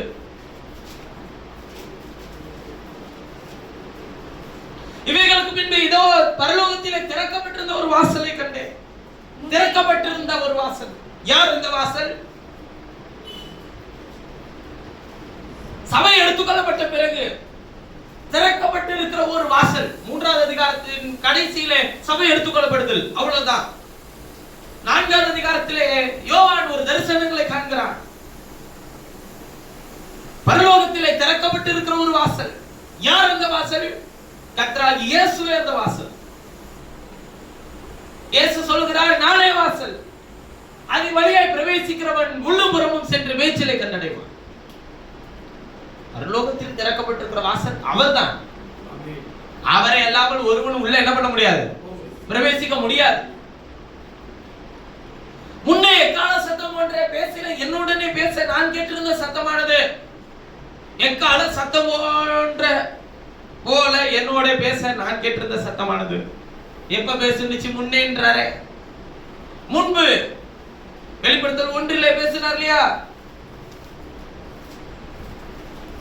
வெளிப்படுத்தல் 1:10-11 வாசிக்கும்போது சொல்லுகிறார், கர்த்தருடைய நாளில் ஆவிக்குள்ளானேன். பாருங்கள், கர்த்தருடைய நாளில். எது கர்த்தருடைய நாள்? கர்த்தருடைய நாள் இரவிலே திருடன் வருகிற விதமாய் வரும். அப்பொழுது நாம் என்ன ஆவோம்? ஒரு இமைப்பொழுதிலே, ஒரு நிமிஷத்திலே நாம் எல்லாரும் மறுரூபமாக்கப்படுவோம். ஆவிக்குள்ளாகுதல், மறுரூபமாக்கப்படுதல், இரண்டும் ஒரே காரியத்தை அடையாளப்படுத்துகிறது. ஆவிக்குள்ளாகுதல், மறுரூபமாக்கப்படுதல். கிறிஸ்துவுக்குள் மரித்தவர்கள் முதலாவது எழுந்திருப்பார்கள், பின்பு உயிரோடு இருக்கிற நாமும் ஒரு இமைப்பொழுதிலே நாம் எல்லாரும் என்ன ஆக்கப்படுவோம்? மறுரூபமாக்கப்படுவோம். கிறிஸ்துவுக்குள்ள மரித்தவங்க எழுந்திருப்பாங்கன்னா எங்க இருந்து எழுந்திருப்பாங்க? எங்க இருந்து எழுந்திருப்பாங்க? இளைப்பாறுதல் ஸ்தலம். கிறிஸ்துவுக்குள் மரித்த கல்லறைகள் திறக்கப்படும். எதுக்கு கல்லறை திறந்துச்சு? பழைய ஏற்பாட்டிலே கல்லறைகள் திறக்கப்பட்டு, புதிய ஏற்பாட்டிலே வரும்போது பரிசுத்தவான்கள் உயிர் தெழும்போது கல்லறைகள் திறக்கப்பட்டிருந்துச்சா இல்லைங்களா? எதுக்கு? அங்க இருந்துதான் அவங்க போனாங்களா? இல்லை. இன்றைக்கு கல்லறை மேலே இருக்கிறது. எருசலேமிலே கொண்டு போய் அடக்கம் பண்ணப்படுங்கன்னு சொல்லி எல்லாரும் சொன்னாங்களா? பாருங்க, பழைய ஏற்பாட்டில் இருந்த எல்லா பரிசுத்தவான்களும் ஆபிரகாம் அந்த எருசலேமிலே ஒரு பூமியை வாங்கிதான் பெர்சபாவிலே அங்கே அடக்கம் பண்ணப்பட்டார். அங்கே சாராளை அடக்கம் பண்ணுகிறார்கள். அங்கே ரெபேக்காலை அடக்கம் பண்ணுகிறார்கள். அங்கே ஈசாக்கை அடக்கம் பண்ணுகிறார்கள். அங்கே லேயாலை அடக்கம் பண்ணுகிறார்கள். அங்கே யாக்கோபையும் அடக்கம் பண்ணுகிறார்கள். அதை தொடர்ந்து யோசேப்பு எகிப்திலே போனதினால் யோசேப்பு குறித்து சொல்லும்போது சொல்லுகிறார், நீங்கள் இந்த தேசத்தை விட்டு போகும்போது என்னுடைய எலும்புகளையும் எடுத்துக்கொண்டு போங்கள். மோசே யோசேப்பின் எலும்புகளை எடுத்துக்கொண்டு போனான்னு சொல்லி எழுதியிருக்கும். ஏன் எடுத்துட்டு போக சொன்னாரு? நான் இங்க இருக்கக்கூடிய ஆளு இல்ல, என்னை எருசலேம் அங்க கொண்டு போயிரு. முற்பிதாக்களுக்கு தேவன் வாக்குத்தத்தம் பண்ணப்பட்ட தேசத்திலே அடக்கம் பண்ணு. ஏன்னா பழைய ஏற்பாடு முழுவதும் ஒரு நம்பிக்கை இருந்தது, எருசலேமிலே அடக்கம் பண்ணப்பட்டவர்கள் எழுந்திருப்பார்கள் என்கிற நம்பிக்கை. புரியுதுங்களா? இயேசு உயிர்த்தெழுந்த போது எல்லாருடைய கல்லறைகளும் திறக்கப்பட்டது, எழுந்திருந்தார்கள். இப்ப நம்மளே கொண்டு போய் எருசலேமில் அடக்கம் பண்ணலாமா? இப்ப கர்த்தர் கல்லறை எங்க வச்சிருக்கிறாரு? பரதீசுல இருக்கு, மத்திய ஆகாயத்துல இருக்கு. பரதீசு தான் கல்லறைன்னு சொல்றாரு. சரீரம் இருக்கிறது கல்லறை இல்ல, அது ஒண்ணுமே உதவாது. ஆனால் ஆத்மா இருக்கக்கூடிய இடம் பரதீசு. அந்த பரதீசுல எல்லா ஆத்மாக்களையும் கொண்டு போய் வைத்து அதுல கிறிஸ்துவுக்குள்ள மரித்திருந்த ஆத்மாக்கள் எழுந்திருந்து அவர்களுக்கு என்று ஆயத்தமாக்கப்பட்டிருந்த அந்த மகிமையின் சரீரமாகிய கிறிஸ்துவுக்குள்ளே பிரவேசிக்கும். அதைதான் அவர் சொல்லுகிறார், கிறிஸ்துவுக்குள் மரித்தவர்கள் முதலாவது இருந்திருப்பார். எதுல மரிச்சிருக்கணும்? கிறிஸ்துவுக்குள்ள. கிறிஸ்துவுக்குள்ள எப்படி மரிக்கிறது? பாவ மரணம் அடக்கம் உயிர்த்தெழுதலுக்குள்ள இருக்கணும். என்ன பாவம்? எது பாவம்? அவிசுவாசம் தான் பாவம். ஆராதனை உங்களுக்கு சொன்னது போல, இதை நான் நேற்று என்னுடைய சிந்தனையில ஓடிட்டே இருந்த விஷயத்தை தான் நான் இன்னைக்கு ஆராதனையில சொன்னேன். அதனால அப்புறமேட்டு உங்களுக்கு குரூப்ல டைப் பண்ணி போறேன். கடிந்து கொள்ளுதல் கூட வேதத்திலிருந்து எடுத்துக்கொள்கிறார். சீர்திருத்தல் வேதத்திலிருந்து எடுத்துக்கொள்கிறார்கள். வசனமும் சொல்லுது, கடிந்து கொண்டு போதித்து சிட்சித்து போதிக்கிறவன் எவனோ அவன் பாக்கியவான் சொல்லி எழுதியிருக்கா இல்லைங்களா? எழுதியிருக்கு. எந்த கடிந்து கொள்ளுதல்? கர்த்தர் என்கிட்ட கேட்டாரு, எந்த கடிந்து கொள்ளுதல்? இப்ப ஒரு தனிப்பட்ட மனுஷன், இப்ப ஒரு தம்பி ஒரு தப்பு பண்றான்னு வச்சுக்கோங்களேன், பெற்றோர்கள் நாம என்ன பண்றோம்? திட்டுறோம், கடிஞ்சிக்கிறோம், இப்படி செய்யக்கூடாதுன்னு சொல்றோம், சீர்பருந்த பண்றோம். ஃபர்ஸ்ட் கடிஞ்சிப்போம், என்ன பண்ணாலும் திட்டி விடுவோம். அப்புறமேட்டு என்ன சொல்லுவோம்? இப்படி செய்யக்கூடாதுன்னு சீர்பருந்தம் பண்ணுவோம். யாரோட சீர்பருந்தம் பண்றீங்க? உங்களோட, உங்கள் குடும்பத்தோட. ஒரு வசனம் இடிச்சிச்சுங்க, இது கர்த்தர் செய்ய மாட்டார், இப்படி செய்ய மாட்டார். அவர் எப்படி செய்யறாரு கேட்டீங்கன்னா, எபிரேயர் 12 எழுதி இருக்கிறது படி, உங்கள் சரீரத்தின் தகப்பன்மார்கள் கொஞ்ச காலம் உங்களை சிச்சிக்கிறார்கள், நலம் என்று தோன்றுகிறபடி சிச்சிக்கிறார்கள். ஆனால் ஆவிகளின் பிதாவானவர் தம்முடைய சாயலுக்கு ஒப்பாக வேண்டும் என்று அவர் உங்களை சிச்சிப்பார். எதுக்காக சிச்சிப்பாரா? அதாவது சும்மா நெய்னு கடிஞ்சிக்கிறது, இதுக்காக அதுக்காக, இதை செய்யறது சரியா, அதை பண்றது சரியா, இப்படி இல்ல. அவரை போல மாறுறதுக்கு உங்களை சிச்சிப்பார். நீங்க அந்த வசனம் என் மண்டையில ஓடும் போது எப்படி நம்ம இவ்வளவு நாள் கடித்து கொள்ளுதல்ல என்ன நினைச்சிட்டு இருக்கிறோம்? எனக்கு தெரியும், சில ஊழியர்கள்லாம் யாரையாச்சும் திட்டணும்னா பிரசங்க இடத்துல தான் திட்டுவாங்க. அதுக்கும் மத்த இருக்கிறவனுக்கு என்னவே இருக்காது, சம்பந்தமே இருக்காது. மத்தவெல்லாம் யோசிப்பா யார பிரதர் திட்டுறாரு. இப்ப இவன் மண்டையில வந்து ஆண்டவரை பத்தி யோசிப்பானா, இப்ப யார திட்டுறாருன்னு யோசிப்பானா? யார திட்டுறாரு யோசிக்கிறதோட நிறுத்தினா பரவாயில்ல, இவர் அதுக்கப்புறம் செய்திக்கு போயிடுவாரு. ஆனா இவன் ஏன் இப்படி பண்ணா, இந்த சகோதரியா இப்படி பண்ணுது, இந்த பிரதரியா இப்படி பண்ணுது, என்னமோ இது கரெக்ட்ன்ற மாதிரி. இது எல்லாத்துலயும் பாரு, இன்னைக்கு நம்ம திட்டுவாங்கல்ல, வேற நம்ம டர்ன் இன்னும் அடுத்த வாரத்துல இருக்கு. 52 வாரத்துல நம்மள என்னைக்காச்சும் ஒரு வாரத்துல மாட்டிப்போம். இந்த ஜனமுறை எதுக்கு பயப்படும் கேட்டா, பிரதர் பிரசங்கத்துல எதுவும் சொல்லிடக்கூடாது, அதுக்கு பயப்படும். ஐயா நான் சொல்றேன், திருப்பி சொல்றேன், நீ பிரதர் பிரசங்கத்துல ஏதாவது சொல்லிடக்கூடாதுன்னு நீ பயந்தனா அது வேஸ்ட், ஒண்ணுத்துக்கு உதவாது. அதுல எபிரேயர் 12 அந்த வசனத்தை நீங்க படிக்கும்போது சொல்றாரு பாருங்களேன், எத்தனாவது வசனம்? எபிரேயர் 12 10. தங்களுக்கு நலவென்று தோன்றுகிறபடி கொஞ்ச காலம் சிச்சித்தார்கள். பாருங்க எதுக்கு, பரிசுத்தத்துக்கு.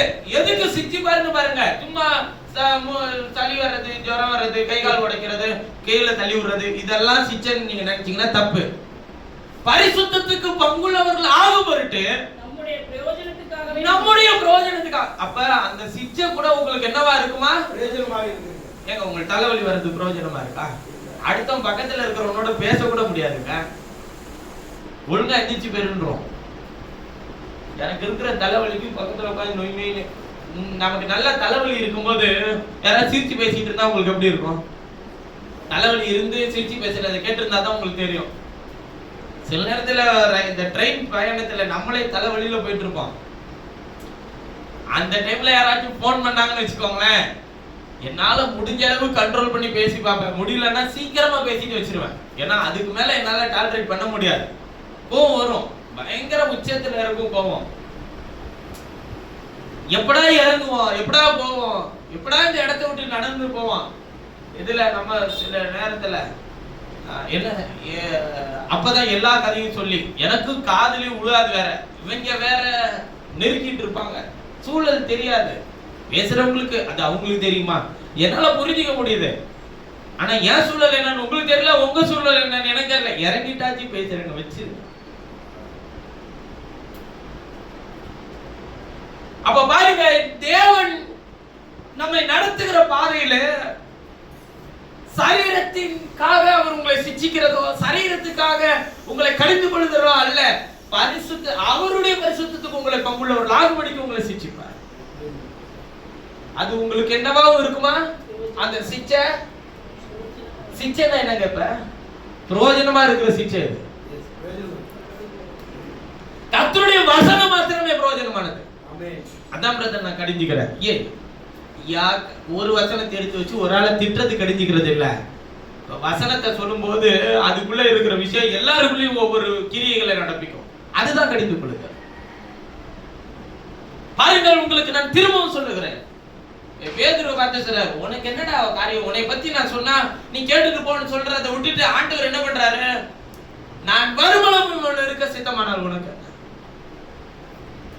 அவனை கடிந்து கொள்ளவும் செய்தாரு. அதே நேரத்துல இவன் நான் வர போற எல்லா விஷயத்தையும் உனக்கு நான் வெளிப்படுத்துவேன்றதையும் சொல்லிட்டாரு. இப்ப யோவான் பார்த்த இந்த தரிசனத்தின் 4வது அதிகாரத்தின் முதல் பகுதியில் சொல்லும்போது சொல்றாரு பாருங்க, இதோ இவைகளுக்கு பின்பு பரலோகத்தில் திறக்கப்பட்டிருந்த ஒரு வாசலை கண்டேன். யார் வாசல்? இயேசுவே வாசல். முன்னே எக்கால சத்தம் ஒன்றை என்னோட பேச நான் கேட்டிருந்த சத்தமானது, அதாவது இவர் ஆவிக்குள்ளான போது வெளிப்படுத்தல் 1:11 வாசித்த வசனத்தின்படி 10வது வசனத்தில் வாசித்தபடி, நான் கர்த்தருடைய நாளில் ஆவிக்குள்ளானே, எடுத்துக்கொள்ளப்படுதல்.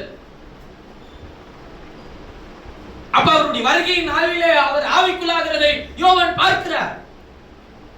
நான் உங்களுக்கு சொன்னது புரிஞ்சிருக்கும்னு நினைக்கிறேன். வரப்போகிற வருகையை மாத்திரம் பார்த்தவன் அல்ல, அந்த வருகையில எடுத்துக்கொள்ளப்படுகிற அந்த அனுபவத்தை உணர்ந்தவன் யோவான். அதான் ஆவிக்குள்ளாகுதல், எடுத்துக்கொள்ளப்படுதல். ஆவிக்குள்ளாகி தேவ தரிசனங்களை பார்த்தான். ஆவிக்குள்ளாகுதல். இதை அப்போஸ்தலனாகிய பவுல் தன்னுடைய அனுபவத்தில் எழுதும்போது சொல்கிறார், அவன் சரீரத்தில் இருந்தானா ஆவியில் இருந்தானா எனக்கு தெரியாது, அவரே சொல்றார். ஆனால் மூன்றாம் வானவரை எடுக்கப்பட்ட தேவ தரிசனங்களை கண்டான். ஆனால் அவன் தன்னை குறித்து மேன்மை பாராட்டிக் கொள்ள என்னிடத்தில் ஒன்றுமில்லை, என் பலவீனத்தை குறித்து மேன்மை பாராட்டுகிறேன் சொல்லி சொன்னார். அப்பொழுது பேசின எக்கால சத்தம் ஒன்ற, அடுத்து போவோம் வெளிப்படுத்தல் 4:1. முன்னே எக்கால சத்தம் போல என்னோட பேச நான் கேட்டிருந்த சத்தமானது எக்கால சத்தம். எக்கால சத்தம் என்ன? ஏன்னா வெளிப்படுத்தின விசேஷத்தை எடுத்து உங்களோட பேசுறதுனாலே ஒவ்வொரு வார்த்தைக்கும் ஒரு அர்த்தம் இருக்கு. அதனாலதான் நான் இப்ப இன்னும் ஒரே வசனமே முடிக்கல, அதோட போதும் நிறுத்திப்பா, அடுத்தது அடுத்த வாரம் கூட பாத்துக்கலாம். முன்னே எக்கால சத்தம் போல ஆவிக்குள்ளானோனே பேசினா அந்த எக்கால சத்தம். எக்கால சத்தம் என்ன? வேதம் சொல்லுகிறது எக்காலம் தொனிக்கும், அப்பொழுது மரித்தோர் அழிவில்லாதவர்களாய் எழுந்திருப்பார்கள், உயிரோடு இருக்கிற நாமும் ஒரு நிமிப்பொழுதிலே மறுரூபமாக்கப்பட்டு எடுத்துக்கொள்ளப்படும். எக்கால ஊதுற சத்தம் கேட்குமா? எது எக்காலம்?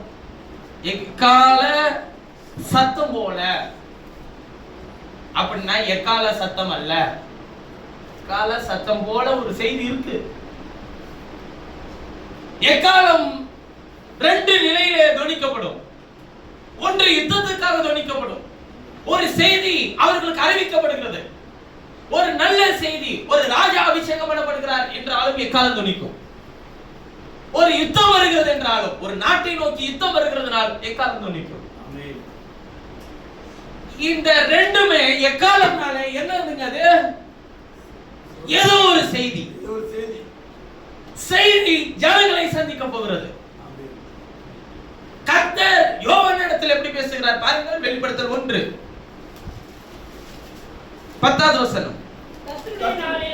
ஆவிக்குள்ளானே எனக்கு பின்னாலே எக்கால சத்தம் போன்ற செய்தி, ஒரு செய்தி, பிரதான சத்தத்தை கேட்டு, செய்தியின் சத்தத்தை. செய்தினா என்ன? ஒரு மகத்துவமான தகவல்களை ஒரு காரியத்திற்கு கர்த்தர் சுமந்து கொண்டு செல்ல போகிறார். எங்கே அனுப்பினது அந்த செய்தி? நான் அல்பா, நான் தான் ஒமேகா, நான் தான் முந்தினவர், நான் தான் பிந்தினவர். நீ காண்கிறதை ஒரு புத்தகத்தில் எழுதி ஆசியாவில் இருக்கிற எபேசு, சிமிர்னா, பெர்கமு, தியத்திரா, சர்தை, பிலதெல்பியா சபைகளுக்கு, பிலதெல்பியா, லவோதிகா என்னும் பட்டணங்களில் உள்ள 7 சபைகளுக்கும் என்னதுங்க அது? செய்தி. செய்தியாளர்களை கொண்டு கர்த்தர் தம்முடைய செய்தி அனுப்பினார். நீங்க நினைக்கிறது தவறு. எக்கால சத்தம்னா வெளியில எங்கேயோ கேட்கும், நாம எடுத்துக்கொள்ளப்படுவோம் அப்படின்னு ட்ரம்பட் எடுத்து ஊதிக்கிட்டே இருக்க வேண்டியதான், ஒரு நாள் போறது கிடையாது. எக்காலம் சபைக்குள்ளே ஊதப்படணும். உங்களுக்கு சில வசனங்களை எடுத்து காட்டுறேன். இன்னைக்கு ஒரு வசனமே முடிக்க முடியுமா தெரியல. சில வசனங்களை எடுத்து காட்டுறேன். கர்த்தரினுடைய சிந்தையில கொண்டு வருகிற சில வசனங்களை எடுத்து காட்டுறேன். இது அப்போஸ்தலனாகிய பவுல் எப்படி சொல்றாருன்றதை கொஞ்சம் படிப்போம். 1 கொரிந்தியர் 13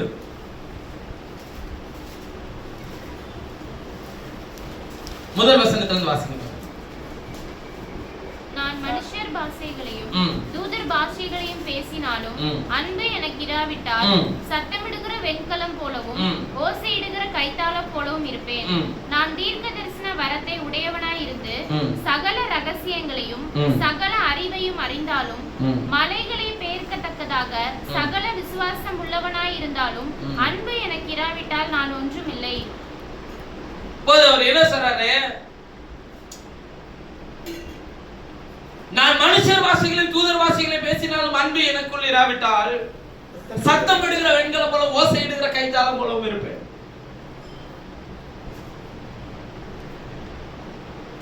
நான் தீர்க்கதரிசன வரத்தை உடையவனாய் இருந்து சகல ரகசியங்களையும் சகல அறிவையும் அறிந்தாலும் மலைகளை பெயர்க்கத்தக்கதாக சகல விசுவாசம் உள்ளவனாய் இருந்தாலும் அன்பு எனக்குள் இராவிட்டால் நான் ஒன்றும் இல்லை. நான் திரும்பவும் சொல்லுகிறேன், நான் அந்நிய பாஷைக்கு எதிரானவன் அல்ல, அந்நிய பாஷைகளை வெறுக்கிறவனும் அல்ல, நான் பேசாதவனும் அல்ல. ஏன் கர்த்தருடைய ஆவிக்குள்ளாகும் போது கர்த்தர் எனக்கு என்னிடத்திலே அந்நிய பாஷைகளை பேச வைத்திருக்கிறார். நான் பேசாதவனும் அல்ல, நான் பேசி இருக்கிறேன். ஆனால் நான் பேசின அந்த அந்நிய பாஷைகளின் சத்தம் இவர்கள் சத்தம் விடுகிறது போல அல்ல, அது தெளிவான ஒரு சத்தத்தை எனக்கு தொனிக்கப்படும். அது முடிவிலே ஒரு தெளிவான ஒரு செய்தி எனக்கு கிடைக்கும். நான் பலமுறை அந்த அனுபவம் உங்களுக்குள்ளே சென்றது தெளிவான செய்தி. இதை குறித்து அப்போஸ்தலனாகிய பவுல் 1 கொரிந்தியர் 14 எப்படி சொல்றாருன்னு பாருங்க. முதல் வசனத்தை வாசி. அன்பை நாடுங்கள், ஞான வரங்களை விரும்புங்கள், விசேஷமாய் தீர்க்கதரிசன வரத்தையும் விரும்புங்கள். விசேஷமாய் தீர்க்கதரிசன வரத்தையும் விரும்புங்கள். இரண்டாவது வசனம். ஏனெனில் அந்நிய பாஷையில் பேசுகிறவன் ஆவியினாலே ரகசியங்களை பேசினாலும் அவன் பேசுகிறதை ஒருவனும் அறியாமல் இருக்கிறபடியினாலே அவன் மனுஷரிடத்தில் பேசாமல் தேவனிடத்தில் பேசுகிறான். தீர்க்கதரிசனம் சொல்லுகிறவனோ மனுஷருக்கு பக்தி விருத்தியும் புத்தியும் ஆறுதலும் உண்டாக்கத்தக்கதாக. தீர்க்கதரிசனம் சொல்லுகிறவனோ மனுஷருக்கு பக்தி விருத்தியும் புத்தியும் ஆறுதலும் உண்டாகத்தக்கதாக பேசுகிறான். அந்நிய பாஷையில் பேசுகிறவன் தனக்கே பக்தி விருத்தி உண்டாக பேசுகிறான். தீர்க்கதரிசனம் சொல்லுகிறவனோ சபைக்கு பக்தி விருத்தி உண்டாக பேசுகிறான். நீங்கள் எல்லாரும் அந்நிய பாஷைகளை பேசும்படி விரும்புகிறேன். ஆகிலும் பேசுகிறவன் சபைக்கு பக்தி விருத்தி உண்டாகும்படிக்கு அர்த்தத்தையும் சொல்லாவிட்டால் தீர்க்கதரிசனம் சொல்லுகிறவன் அவனிலும் மேன்மையுள்ளவன். ஆதலால் தீர்க்கதரிசனம் சொல்லுகிறவர்களாக வேண்டும் என்று அதிகமாக விரும்புகிறேன். மேலும் சகோதரரே, நான் உங்களிடத்தில் வந்து உங்களுக்கு ரகசியங்களை வெளிப்படுத்துவதற்காவது, அறிவுண்டாக்குவதற்காவது, தீர்க்கதரிசனத்தை அறிவிக்கிறதற்காவது, போதகத்தை போதிக்கிறதற்காவது ஏதுவானதை சொல்லாமல் அந்நிய பாஷைகளில் பேசினால், இதெல்லாம் சொல்லாம இத பத்திலாம் எதுவுமே கொண்டு வராம வெறுமனையான அந்நிய பாஷையில பேசினால் என்னாலே உங்களுக்கு அதனால என்னால உங்களுக்கு என்னையா பிரயோஜனம்னு கேக்குறாரு. அதாவது என்னென்னலாம் சொல்றாரு பாருங்க. உங்களுக்கு ரகசியங்களை வெளிப்படுத்தணும், அறிவுண்டாக்கணும், தீர்க்க தரிசனத்தை அறிவிக்கணும், போதகத்தை போதிக்கணும். இதெல்லாம் எதுவானதை சொல்லாம நான் வந்ததுல இருந்து அந்நிய பாஷை பேசிட்டே இருந்தேன்னு வச்சுக்கோங்களேன். அதனால என்னால உங்களுக்கு என்ன பிரயோஜனம்? அப்படியே புல்லாங்குழல், இப்ப பாருங்க, இப்பதான் செய்திக்கு வராரு. அப்படியே புல்லாங்குழல் சுரமண்டல முதலையாகிய சத்தமிடுகிற உயிரில்லாத வாத்தியங்கள் தொனிகளில் வித்தியாசம் காட்டாவிட்டால் தொடர்ந்து வாசிங்க.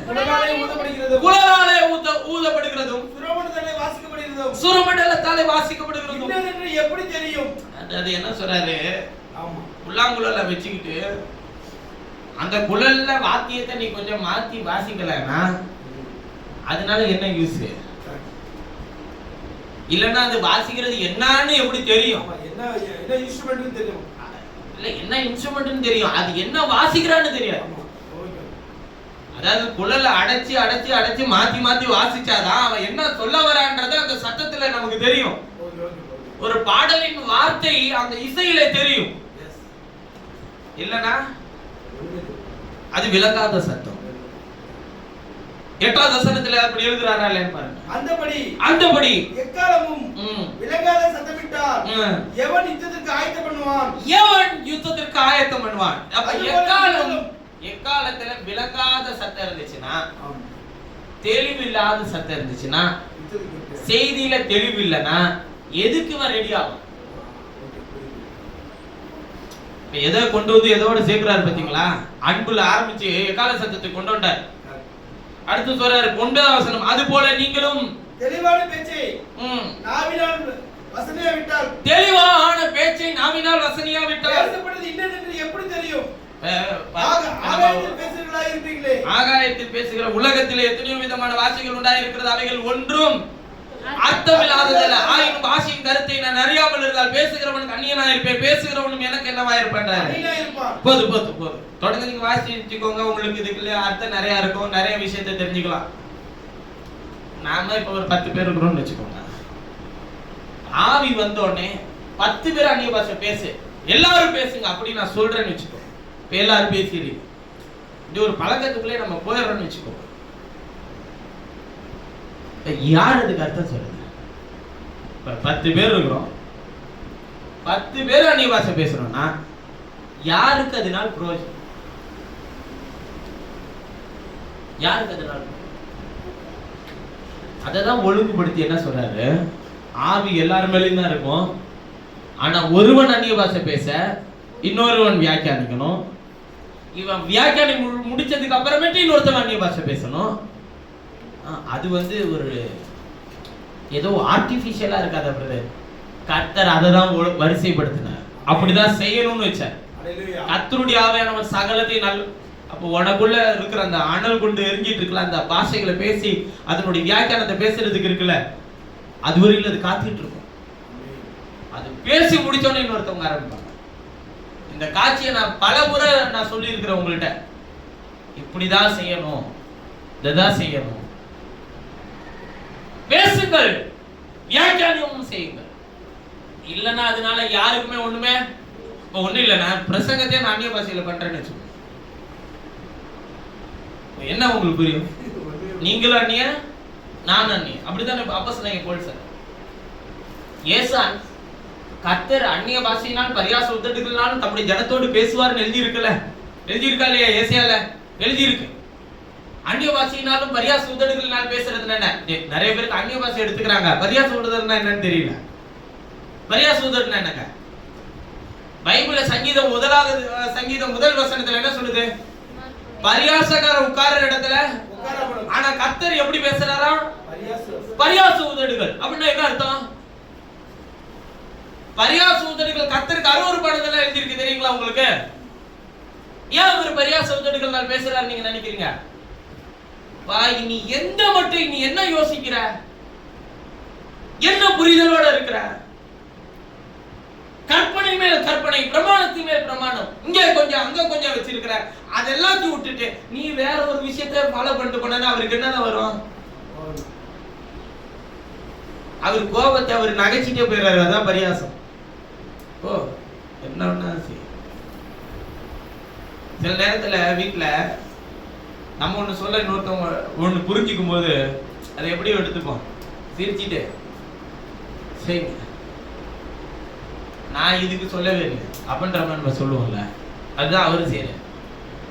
நான் அந்நிய பாஷையினால் பேசுவேன்னு சொன்னேன். ஆமா, பரியாச உதடுகள்னாலும் பேசுவேன்னு சொல்லி இருக்கிறான்ல, எதுல பேசுவேன்? அதுக்கு வசனத்துல அடுத்த வசனத்திலே பதில் இருக்கு. கற்பனை மேல் கற்பனையும் பிரமாணத்தின் மேல் பிரமாணமும், இங்கே கொஞ்சம் அங்க கொஞ்சம் எழுதி இருக்கிறத நான் என் ஜனத்தோட பேசுவேன். அது அவனுக்கு அந்நியமா இருக்கு. இப்ப நான் பேசுனேன்னா அது அவனுக்கு என்னவா இருக்காது? இவ்வளவு நாள் வரையிலும் இப்ப நீங்க கேட்டுட்டு இருந்த வசனங்கள் புரியாத வரையிலும் அது உங்களுக்கு அந்நியம் தானே. கர்த்தர் இங்கே கொஞ்சம் அங்க கொஞ்சம் எழுதி இருக்கிற விஷயத்தை உங்களுக்கு எடுத்து வியாக்கியானிச்சா அது உங்களுடையதா இல்லையா? அதை தாங்க சொல்றேன். நான் அந்நிய பாஷையினாலும் பரியாசம் எடுக்கணும்னா உங்களோட பேசுறேன். அதுதாங்க அப்போஸ்தலனாகிய பவுல் சொல்றாரு. எக்காலம் விளங்காத சத்தமிட்டால் இப்ப என்ன இவன் அபிஷேகம் பண்றதுக்கு ஊதுறானா, யுத்தத்துக்கு ஊதுறானா ஒண்ணு புரியாது. ஆனா எக்கால சத்தம் மட்டும் கேட்குது. ஆயத்தமாக ஆயத்தமாக ஆயத்தமாக ஆயத்தமாக எக்கால சத்தம் கேட்கும் போது சர்ச்சுக்குள்ள ஊதுறான் நிறைய பேரு. நீ எக்காலத்தை வாங்கிட்டு வந்து ஊதுனாலும் சரியா, இல்ல மேல இருந்து கேட்கப்படும் நினைச்சிட்டு இருந்தாலும் சரியா, ஏமாந்து போறது நீதான். கர்த்தர் அந்த எக்கால சத்தத்தை சொல்லவே இல்லை. செய்தி உன்னை ஆயத்தப்படுத்துறதே கர்த்தருடைய செய்தி தான். உன்னை சீர்படுத்தி கர்த்தருக்கு முன்பாக மாசற்றதும் பிழையற்றதும் தமக்கு முன்பாக நிறுத்திக் கொள்வதற்கு தேவன் சத்திய வசனத்தினாலே கர்த்தர் தம்முடைய சபையை கல்வி பரிசுத்தப்படுத்துகிறார். எபேசியர் 5 எழுதுறார். என்ன நினைச்சுக்கிட்டீங்க? அததான் யோவான் சொல்றாரு, முன்பு என்னோட பேசின எக்கால சத்தம் போன்ற அந்த சத்தம் கேட்டு அவருக்குள்ள நான் போயிட்டேன். பரலோகத்திலே திறக்கப்பட்டிருந்த ஒரு வாசலை கண்டேன், அதுக்குள்ள போயாச்சு. அதான் எடுத்துக்கொள்ளப்படுதல். அதன் பிறகு அவர் சொல்றத கவனிங்க. வெளிப்படுத்தல் 4 முதல் வசனத்துல எடுத்துக்கொள்ளப்பட்டாரே, அதன் பிறகு என்ன நடக்குது? ஒரு திறக்கப்பட்டிருக்கிற வாசலை கண்டேன், முன்னே எக்கால சத்தம் போல என்னோட பேச நான் கேட்டிருந்த சத்தம். இப்போ ஒரு தெளிவான ஒரு செய்தி அவனுக்கு கொடுக்கப்படுது. இங்கே ஏறி வா, இவைகளுக்கு பின்பு சம்பவிக்க வேண்டியவைகளை உனக்கு காண்பிப்பேன் என்று விளங்கினார். சம்பவிக்க முடிஞ்சதையும் சம்பவிக்க வேண்டியதையும் சம்பவித்துக் கொண்டிருக்கிறதையும் தம்முடைய தாசனாகிய யோவானுக்கு கர்த்தர் வெளிப்படுத்துகிறார். அதான் சொல்றாரு, அது எக்கால சத்தம், செய்தி. இப்பொழுது ஊரிலே தேவன் தம்முடைய சபையிலே தம்முடைய வார்த்தையை வியாக்கியானிக்கிறது தான் எக்கால சத்தம். இந்த செய்தி தான் உங்களை மறுரூபமாக்கப்பட்டு எடுத்துக் கொள்ளப்படும். முதலாவது இந்த செய்தி உங்கள் மனதை மறுரூபமாக்கும். அதன் பிறகு இந்த செய்தி உங்கள் சரீரத்தை மறுரூபமாக்கும். கேட்கப்பட்ட செய்தி ஒன்றும் வாழ்கிற வாழ்க்கை ஒன்றும் இருந்தால் அதனால் ஒரு பிரயோஜனம் இருக்காது. கர்த்தர் அதை பார்த்துப்பார், கர்த்தர் அதை மன்னிப்பார், அப்படிலாம் இல்லை. கேட்கப்பட்ட செய்தியோடு உங்கள் வாழ்க்கையும் சீர்படுத்தும் பொழுது உங்களை மறுரூபப்படுத்தி தேவன் எடுத்துக் கொள்வார். நம்ம ஒரு உதாரணத்துக்கு சொல்றோம். கர்த்தர் இருதயத்தை பார்க்கிறார், முகத்தை, மனுஷனும் முகத்தை பார்க்கிறார். இப்ப நீங்க இதை எப்படி எடுத்துக்கலாம்னா, உள்ளதான் சரியா இருக்கணும்னு கர்த்தர் சொல்றார் அப்படின்ற மாதிரி நீங்க எடுத்துக்கிட்டீங்கன்னா, இப்ப வெளிப்புறமான விஷயங்கள் எல்லாம் அது கர்த்தர் மன்னிச்சிடுவாரு, அதை விட்டுருவாரு. ஒவ்வொருத்தவங்களுக்கும் ஒவ்வொரு விஷயம் இருக்கும், ஒவ்வொருத்தவங்களுக்கும் ஒவ்வொன்று இருந்தாலும் நீங்கள் ராஜ்யத்தின் புத்திரராக எடுத்துக்கொள்ளும் போது நம்ம எல்லாரும் என்னவா தான் இருக்கணுங்க, அங்கே ஒன்னா தான் இருக்கும். அப்ப அங்கே வேற வேற விஷயங்கள் எல்லாம் செய்து அங்க கர்த்தருடைய சமூகத்துக்குள்ள போக முடியாது. நம் கிரியைகள், நம்முடைய பேச்சுகள், நம்முடைய நடக்கைகள், நம்முடைய கவனம், நம்முடைய சிந்தனை எல்லாமே கர்த்தருக்குள்ள சரி செய்யப்படும். கர்த்தருக்குள்ள சரி செய்யப்பட்ட ஆனா மட்டும்தான் எடுத்துக்கொள்ள முடியும். அதனாலதான் அவர் சொல்றாரு, எக்கால சத்தம் விளங்காத சத்தம் இல்ல, அதை புரிஞ்சு கொள்ற சத்தம். அது ஒரு நாள் கேட்கப்படும் என்றல்ல, அது கேட்கப்படும் போதெல்லாம் நீ சரிப்படுத்திக்க. எப்ப வருவாருன்றது தெரியாது. அதுக்கு முன்னாடி எக்கால சத்தம் துணிச்சுக்கிட்டே இருக்கும். ரெடி ஆயிட்டியா, ரெடி ஆயிட்டியா, ரெடி ஆயிட்டியா. ஏன்னா ஆண்டவர் சீக்கிரமா வரப்பட்டார். வரும்போது இந்த ஆயத்தம் உன்னை அவருக்குள்ளே கொண்டு போய் சேர்த்தார். வேற எங்கும் அல்ல, நாம அவருக்குள்ளே வைத்துக் கொள்வோம். உடனே ஆவிக்குள்ளானே. அப்பொழுது இந்த வானத்தில் ஒரு சிங்காசனம் வைக்கப்பட்டிருந்தது, அந்த சிங்காசனத்தின் மேல் ஒருவர் வீற்றிருந்தார். நாம் இதை குறித்து நம்ம அடுத்த வாரம் தியானிப்போம். கர்த்தர் உங்களை ஆசீர்வதித்து பயன்படுத்தும். எசேக்கியேல் 2, எரேமியா இல்லையா? சரி, எசேக்கியேல் 2வது அதிகாரம் 6வது வசனத்துல அந்த வசனம் இருக்கு. அதான் சொன்னேன்ல, 2 அதிகாரத்துக்குள்ள தான். ஆனா எரேமியான்னு சொல்லிட்டாரு. எசேக்கியேல் 2:6.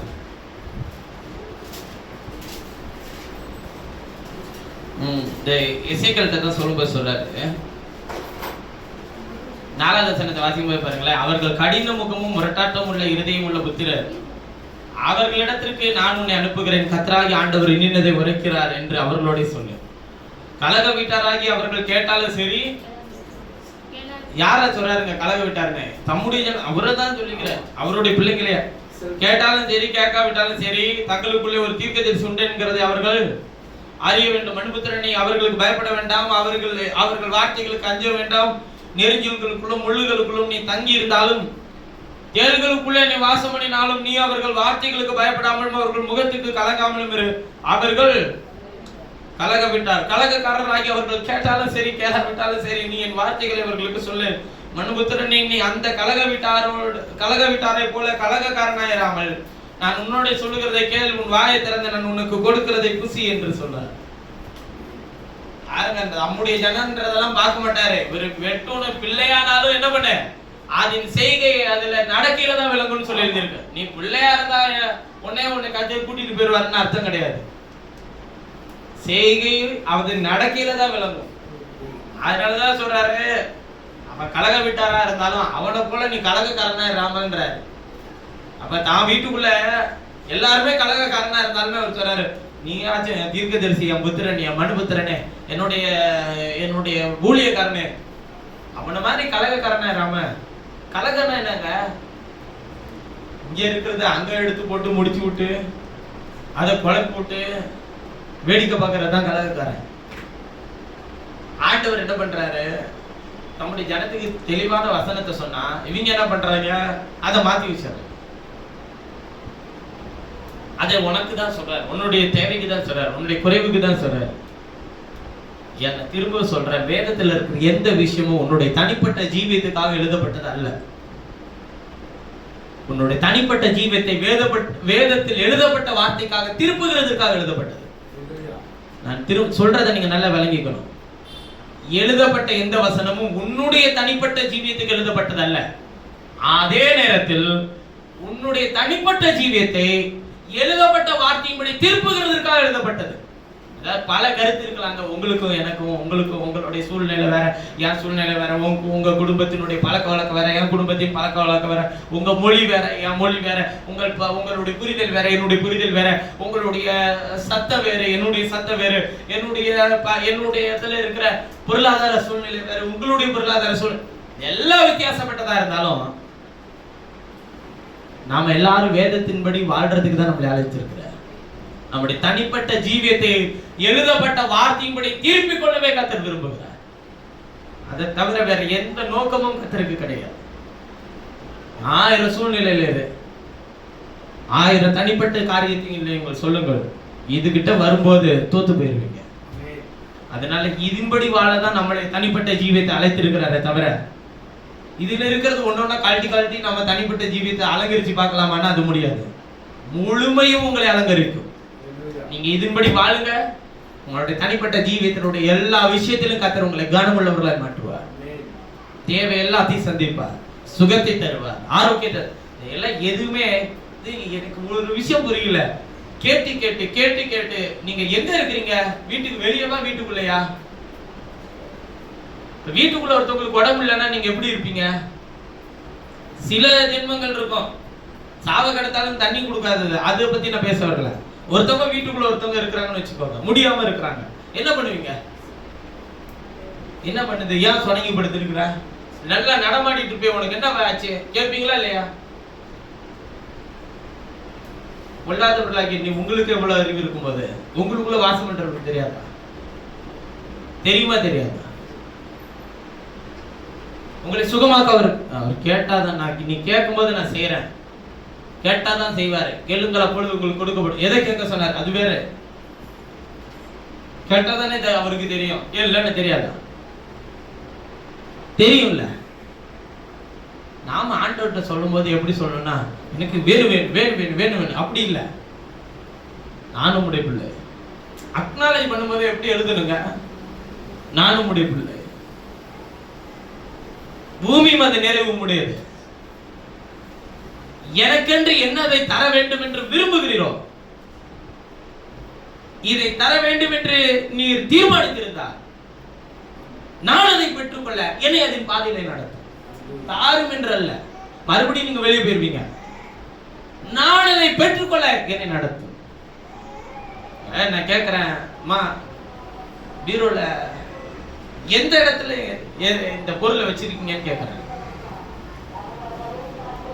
இங்க போய் தேடி பாரு இருக்குன்னு சொல்றாங்க.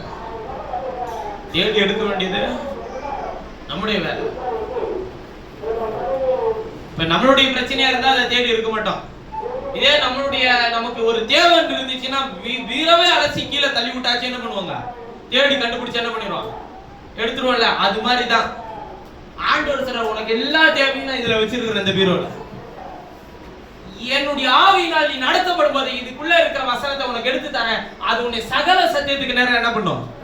நடத்தும். நடத்தி கொண்டு போய் மரணத்துல சேர்க்காது, அது உன்னை நித்திய ஜீவன்ல கொண்டு போய் சேர்க்கும். அதனாலதான் சொல்றாரு, யார் தேவனுடைய ஆவியினால் நடத்தப்படுகிறார்களோ அவர்கள் தேவனுடைய புத்திரர்கள். அந்த அனுபவத்துக்குள்ள வாங்க. எப்போதும் அந்த ஆவியானவருடைய நடத்தப்படுதலுடைய அந்த அனுபவம் உன்னதமானது. ஒரு சின்ன கோபம் வரும்போது கூட உள்ள இருக்கிற ஆவியானவர் சொல்றாரு, இது உனக்கு நல்லா இருக்கா? நீ இப்படி பேசுற, உடனே போய் அவங்களோட பேசு, உடனே அதுக்கு மன்னிப்பு கொடுங்க, உடனே அதை சீர்படுத்திக்க. இல்ல நான் கொஞ்ச நேரம் அவ்வளவு நேரம் விட மாட்டேன், புஷ் பண்ணி உள்ள இருந்து தள்ளிட்டே இருப்பேன். ஒரு சின்ன கோபம் வருது, உடனே இனிமே நான் வாழ்ந்த நேரத்துக்கு என்ன பிரயோஜனம்? நம்ம சொன்ன உடனே உள்ள இருக்கிறவர் சொல்ற எனக்காக, அவ்வளவுதான். அந்த கோவம் ஒரு நிமிஷம் போயிடும். நம்ம சொல்லும் போதே உள்ள இருக்கிறவர் சத்தம் விடுவார், நீ என்னமோ உனக்காக வாழ்ந்துட்டு இருக்க, நீ நினைக்காத, எனக்காக வாழ உன்னை தெரிஞ்சிருக்கு. அப்படி அப்படியே எல்லா கோவத்தையும் அடக்கிட்டு கொண்டு வந்து குப்பை டப்பால அதை போட்டுட்டு, ஆண்டவரே நீ கொடுத்ததுக்காக ஸ்தோத்திரம், நீர் தந்த எல்லாத்துக்கும் ஸ்தோத்திரம், நீ கொடுத்த ஆசீர்வாதத்துக்கு நன்றி சொல்லிட்டு போனோம். தவறுகிறது மனித இயல்பு. ஆனால் உள்ளே கர்த்தருடைய ஆவியை நீங்கள் வைத்திருப்பீர்களானா அதை ஒவ்வொரு நாளும் சீர்படுத்தி சிறப்படுத்தி உங்களை நிலைநிறுத்துவார். நிலை நிறுத்துறது அவருடைய வேலை, அழிச்சு போடுறவர் இல்லை நம்முடைய ஆண்டவர். அவளை ஆசீர்வதித்து வழி நடத்திட்டோம். எக்கால சத்தம் துணிச்சுக்கிட்டே தான் இருக்கும். இன்னும் நான் இந்த சத்தத்துக்குள்ளே வரல. வெறுவெள்ளத்தின் இறைச்சியின் சத்தம் எக்கால சத்தத்தோட நிறுத்திப்போம். இதை நாம அடுத்த வாரம் பேசுவோம்.